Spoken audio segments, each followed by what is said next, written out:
A estas alturas de la vida, el profesorado alrededor de todo el mundo está haciendo la misma pregunta. Se preguntan que qué harán con los alumnos. Y además lo preguntan con fastidio.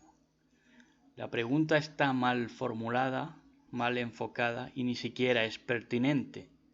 Aquí de lo que se trata es qué harán los alumnos con los profesores. La enseñanza desde la ilustración, desde el despotismo ilustrado, no puede dar otro fruto que ir hacia un desfiladero para que todos se despeñen, alumnos y profesores. No puede ser de otra manera. La gente se está preguntando, se están devanando los sesos, ¿qué ha fallado en el sistema de enseñanza? Y la respuesta es ¿qué no puede haber fallado si este sistema de enseñanza, de educación, se ha basado en el despotismo ilustrado? ¿Qué va a dar? Pues déspotas. Solamente era cuestión de tiempo de que esos niños que sufrieron ese despotismo pues adquirieran más conocimiento que sus predecesores. Nosotros vamos a contar un testimonio. Esta nota la colgamos nosotros en el Facebook cuando abandonamos la universidad y le titulamos ¿Por qué abandonamos la universidad? Y aquí pues relatamos cómo fue aquello, ¿no?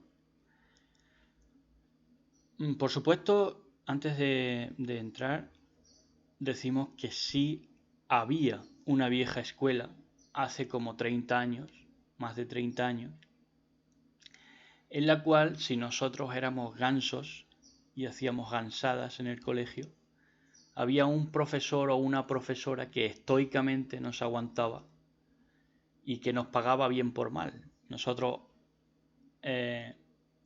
alborotábamos la clase,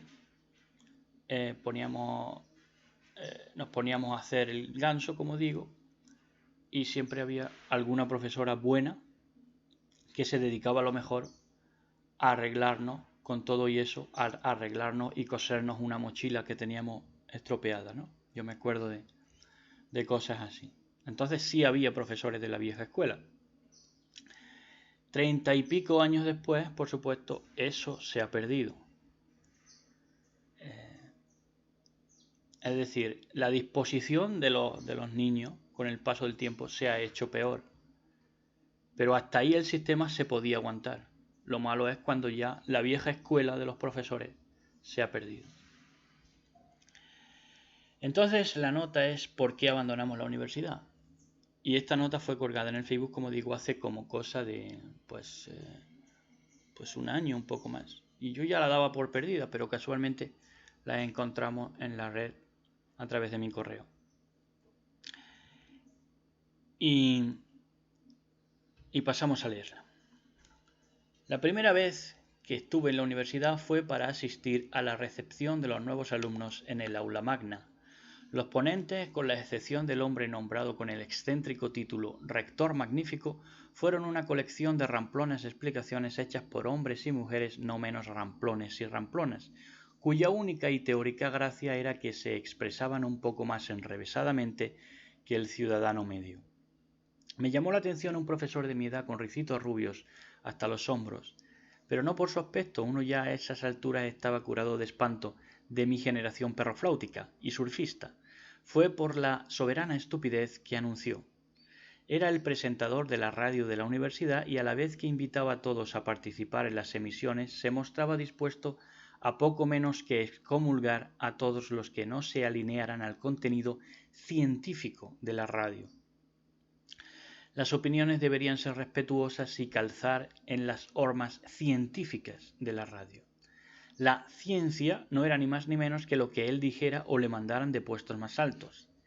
Invocar a la ciencia junto a la opinología dejaba a las claras la epiléptica inseguridad en la que vivía el sistema de enseñanza en el mundo. Y nuestro amigo Ricitos de Oro, que parecía sacado de la novela de una feminista, le hacía un flaco favor a ese sistema. Estaba mostrando sus vergüenzas sin pretenderlo. Aquel primer día hubo una obra de teatro para amenizar la mañana. Fue un sainete en que el humorismo giraba en torno a la idea de una Inquisición que torturaba con cojines, almohadas y cosquillas. Las escenas no comprometían a nadie ni había en la obra compromiso social o histórico alguno, un éxito asegurado, y la verdad es que todos nos reímos. Aquellos chicos de la España bufona lo hicieron lo mejor que pudieron, aunque eso no signifique que lo hicieran con dignidad. Después de aquel día de recibimiento estuve yendo a las primeras clases para ir sabiendo de qué iban las asignaturas y qué se nos pediría. Pronto me di cuenta que no podría permitirme asistir todos los días ni mucho menos por el costo del viaje. Así que recogía el material de lingüística, que era el único en que la profesora se molestaba en dejar impreso para recoger, y estudiaba en casa junto a las otras asignaturas en las que, como se dice, me buscaba la vida. El motivo que tuve para llegar a la universidad fue que quería medirme para ver hasta dónde podía llegar. Durante muchos años las conversaciones con mi padre terminaban en un «ellos son los que mandan, los amos del mundo». Y yo me propuse resolver si ellos, tan alejados siempre de nuestro alcance y medios económicos, eran en verdad seres superiores. Así, cuando mi padre se jubiló y dejamos el mercadillo, retomé estudios y llegué en 2 años a la universidad. Encontrar las aulas que te tocaban cada día era un lío de proporciones laberínticas y lo era incluso para los niños que recién venían de los institutos. Imaginen para mí que hacía real la frase «más perdido que un gitano en una universidad». Pero es que ni los profesores sabían a qué alumnos con qué apellidos les estaban dando clases. La organización dejaba mucho que desear, pero eso ya se sabía. Estamos hablando del culo del mundo. Y todavía es, y por esto, y a lo mejor hasta me niegan que estuve allí estudiando. La preparación para los exámenes, continuamos, la preparación para los exámenes no había sido la mejor, debo reconocerlo, pero tampoco necesitaba aprobar de golpe todas las asignaturas del primer cuatrimestre. Con superar las de inglés, literatura y lingüística me dabas por satisfecho. Aparte que a la misma vez que estábamos estudiando esto, estábamos dando enseñanzas determinantes en nuestro canal sobre la revelación bíblica. En lengua la primera vez que vi a la profesora fue en el examen y no contaba con aprobar, tal y como sucedió. En griego salió el tema de la Ilíada, un mamotreto que compré pero que no tuve ánimo de leer, y una traducción que seguramente me inventé como todos. Mi baza, además del inglés, eran, como digo, literatura y lingüística. Creí que en lingüística hice un examen bastante bueno. El próximo reto sería mi asignatura favorita, literatura. Para mantenerme ilusionado y motivado, tuve que obviar antes de los exámenes varios hechos con los que ya contaba antes de mi ingreso en la universidad. Tendría que estudiar cosas que me iban a desagradar mucho. El fanatismo que mostraba por lo griego el fornido profesor fue el primer escollo. El idioma es un lujo de sabiduría, pero el profesor se paraba en detalles sociológicos que, además de irrelevantes, promocionaban el estilo de vida griego y gimnástico sin decir una palabra de lo que todos sabemos. Los filósofos y literatos griegos eran pederastas y homosexuales, muchos de ellos que creían que en el sodomismo se transmitía la fuerza. En ese detalle sí que nunca reparó, sin embargo es históricamente innegable. El motivo de ese secretismo seguramente era que la vida privada de Sócrates, Homero y compañía en edad universitaria podía parecer ridícula, y la efervescencia de una mente juvenil podía dejar en evidencia tan compacta argumentación arquitectónica con la gracia de un simple chiste. Más tarde, cuando las mentes se habían degradado al correr de los años, entonces sí se les adoctrinaría abiertamente en el mundo gay, mostrando su imperialismo televisivo y la obligada sumisión a su vicio, previo siempre al estrellato. Otra conducta sería considerada una afrenta contra el arte. A nosotros, en lo personal, no nos importaba mucho lo que cada cual hacía con su trasero. Lo interesante era lo que había tras la homosexualidad. El dios bíblico no fue quien nos enseñó a darnos por el culo. Fueron precisamente los dioses en los cuales se fundó, entre otros, el ideal griego. Y esto es así porque Zeus y todos los dioses y titanes eran en realidad gigantes, nefilim, y como estos gigantes necesitaban desfogarse y no podían hacerlo porque desgarraban las vaginas humanas, se daban por el culo entre ellos. Por eso sus súbditos del imperio griego hicieron lo mismo que sus dioses. Es una historia que creo que la prensa satírica nunca publicó. Esto no salió en Charlie Hebdo ni nada de eso. Sabiendo esto, hicimos de tripas corazón y no perdimos la ilusión de seguir siendo universitarios. Pero otro obstáculo se levantó con fiereza ante nosotros. Lingüística era una asignatura bella pero inherentemente asociada a concepciones decimonónicas para retrasados. Lobotomías y trepanaciones en los manicomios y ejercidas sobre bebés a veces eran la fácil inferencia que podía hacerse de libros como el que leí, oculto en los sótanos de la biblioteca y que costó encontrar. E incluso en los apuntes modernos había dosis de demencia. En ellos se aseguraba, por ejemplo, que nuestros pulmones eran la prueba de nuestro pasado de pez con branquias. Para colmo teníamos que soportar que esa gente se creyera la última botella de agua mineral y nos tratara con desprecio. Pero sabíamos que esa patética ciencia basada en teorías iba a desaparecer pronto. Muchos de ellos lo sabían y por eso saboreaban con fruición nuestras humillaciones antes de que les pasáramos por encima. Con un cierto desencanto, pero con nuestra esperanza intacta, llegó el día de nuestro examen de literatura, un examen que, pese a no haber repasado mucho, confiábamos en sacar con buena nota. Podría decirse que literatura es la asignatura estrella de la carrera de filología. Sin embargo, hubo una incoherencia de la que pronto tomamos nota. Se llamaba literatura hispánica sobre el papel, pero en las aulas figuraba como filología española. No era algo meramente anecdótico, implicaba una declaración de intenciones profundamente colonialista. Se captaba con hispánica y se practicaba con española una vez ya dentro. Es decir, que lo español se ponía por encima de lo hispano con una cobardía que les impedía mostrarlo frontalmente. Pueden llamarlo una pretensión de supremacismo intelectual cómodamente que no se van a equivocar. El profesor de literatura era un tipo que colindaba a los 70 años, con papada descolgada de una cara estrecha, usaba gafas amplias como si estuviera orgulloso de haberse dejado la vista leyendo libros. Era hablador por castigo y eso me gustaba. Llegué a pensar que era un hombre sabio y que incluso podía tener la vocación de la vieja escuela. El examen consistió en 3 preguntas a desarrollar: una definición del lenguaje literario, una antología del Quijote y una narración sobre el romanticismo. En lo del lenguaje literario creí hacerlo bien e incluso presentar su profundidad de una manera muy solvente. En la antología del Quijote presenté la obra como una burla intencionada de Cervantes para acabar con la figura, los desmanes y la sangre derramada del caballero andante que moldeaba las mentalidades desde el medievo. Para un humanista de verdad, leer mi exposición hubiera sido un sueño hecho realidad, y en cuanto al romanticismo, supe nada más terminar que fue lo que peor desarrollé. Asocié el lirismo al romanticismo mencionando a Bécquer y Rosalía de Castro y no pude recordar a Zorrilla y el Duque de Rivas, entre otras cosas porque el profesor se puso al lado de mi primera fila a parlamentar con el otro profesor de métrica sobre los achaques de su próstata y lo listos que eran sus hijos. También recuerdo que le refería que él era un hidalgo, ya que la premisa para ser hidalgo era tener al menos 7 hijos y él los tenía. El otro asentía como un resorte. No puedo decir con exactitud en qué año vivía el anciano profesor, pero creo que no sería más allá del renacimiento de tiempos de Erasmo. Como no recordé al Duque de Rivas ni a Zorrilla y como sabía que 2 se me estaban olvidando, me decanté por poner a Valera y Pereda como románticos del periodo reivindicativo. Ese fue mi único gran error en el examen. Sin embargo, había mencionado a Espronceda con sus 2 libros además, El Diablo Mundo y El Estudiante de Salamanca. Así que salí bastante tranquilo del examen, estando seguro de que no me podría suspender por eso. El día del examen de griego me pasé al terminar por la oficina del profesor de literatura para saber mi nota.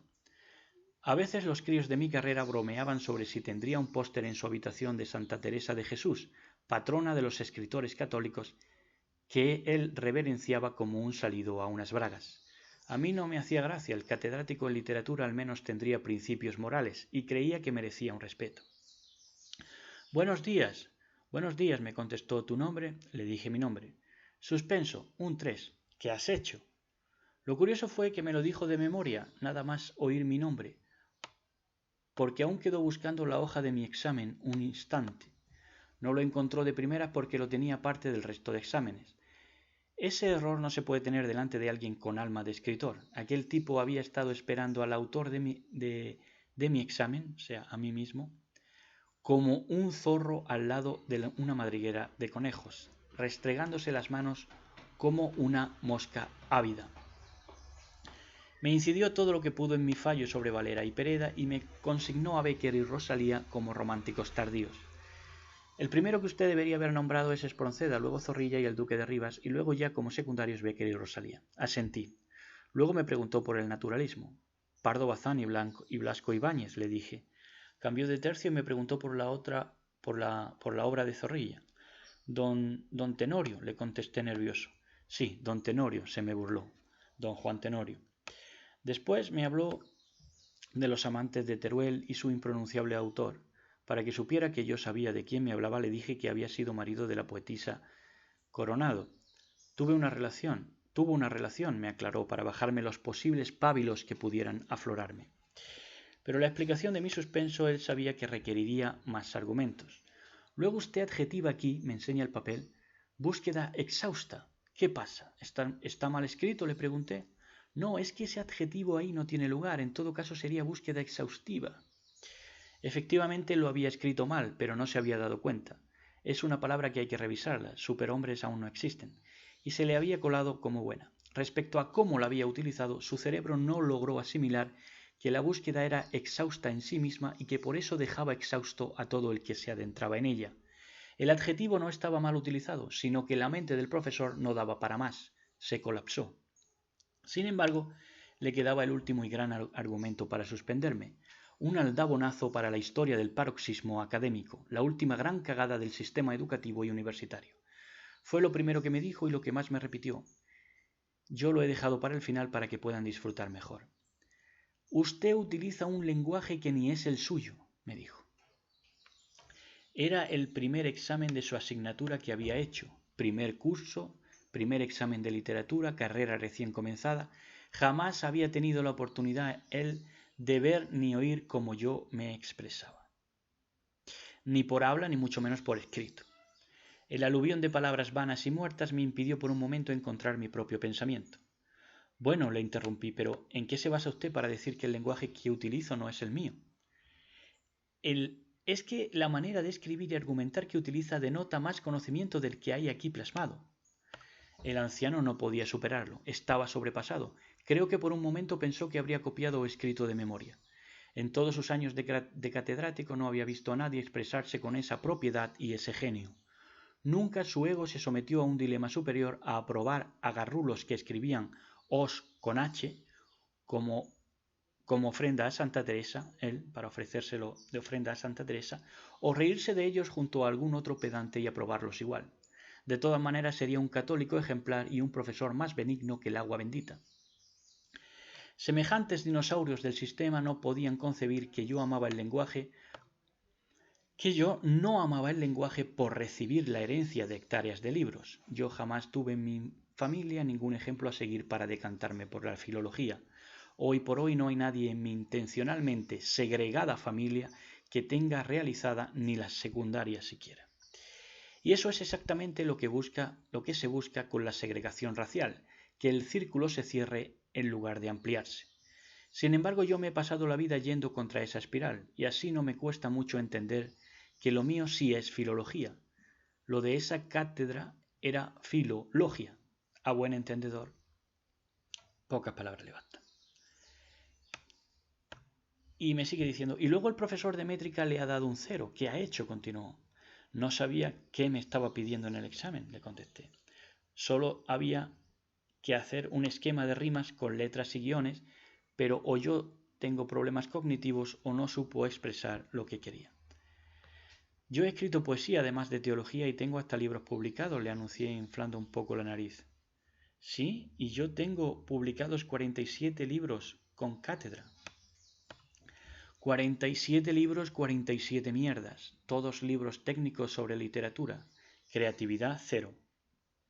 Valiente guardián de la galaxia literaria aquel individuo. Ya lo dejó bien preparado Ortega y Gasset. El hombre masa o persona sencilla no podía colarse en los cenáculos del poder si políticos, banqueros, comerciantes religiosos, literatos, presentadores y demás traidores a la humanidad querían seguir torturando y violando niños y querían seguir teniendo secuestrado el progreso del mundo y ostentando el poder. Por eso el tipo se creyó que el lenguaje avanzado no pertenecía a mi estrato social, que ni siquiera podía albergarlo. El lenguaje y toda la ciencia pertenecía a los dueños del mundo, tal y como me había dicho mi padre.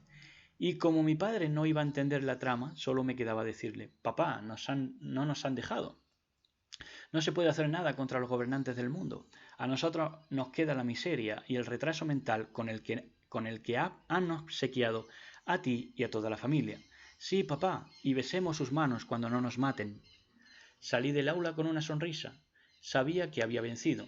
Si le llego a hablar de cómo reviento la ilustración con La mujer y el dragón, o de que 10 días antes de los exámenes terminé una obra de teatro en verso, aquel pobre hombre me hubiera intentado exorcizar después de intentar encajarme bajo conceptos, tendencias y etiquetas de todo lo que hasta ese momento había conocido. No hubiera sido mi primera vez. Era un mundo nauseabundo asentado en el humo. Poco después lo vimos desmoronarse en su propia corrupción, cocido en el caldo de sus propias mentiras, arrollado por el conocimiento genuino de la revelación de los justos y de la verdadera historia de la humanidad. Alimentaban a fuerzas oscuras ocultas esta gente y hacían guerras solo para que siguieran ocultas.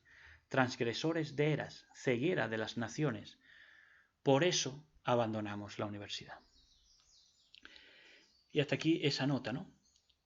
Y una muestra de lo perras que han sido es que alguien se creyó en la autoridad, o que se cree en la autoridad de enseñar algo y de tener algún tipo de docencia, revisó esta, que es mi nota escrita por mí, colgada en el Facebook, y alguien se encargó de pensar que necesitaba este texto mejorarse de alguna manera. Él lo creyó así. Como sabe que el texto es de un alto valor a todos los niveles y tentado por vengarse de compañeros mal enfocados en la enseñanza, seguramente, pues el que estaría detrás de esta corrección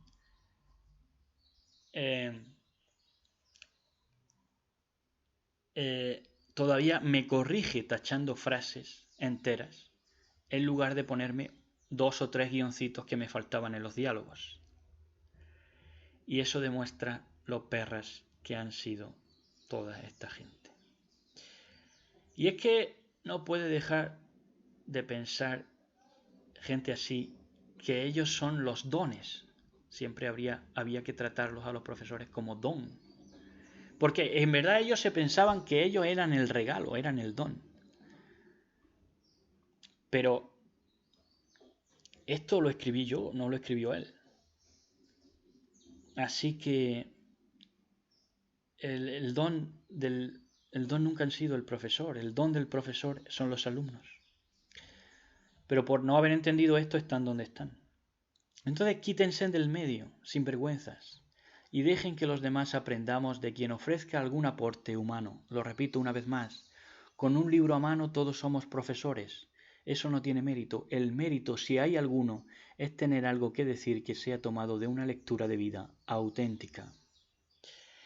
Y ya para acabar, hacemos mención de la letra de Another Brick in the Wall, una canción de Pink Floyd que adelanta este estrago de la educación, este colapso de la enseñanza del que estamos siendo testigos o hemos sido testigos ya, porque ya está colapsado.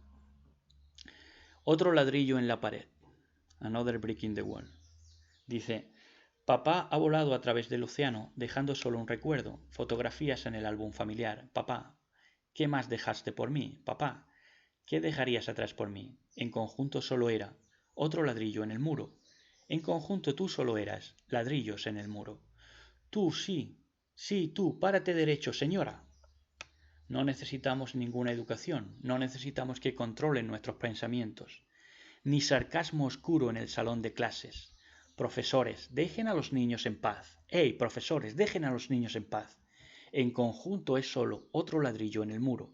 En conjunto solo eres otro ladrillo en el muro.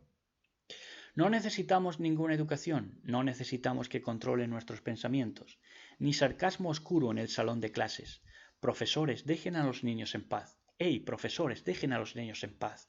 En conjunto es solo otro ladrillo en el muro. En conjunto solo eres otro ladrillo en el muro. Incorrecto, hágalo otra vez.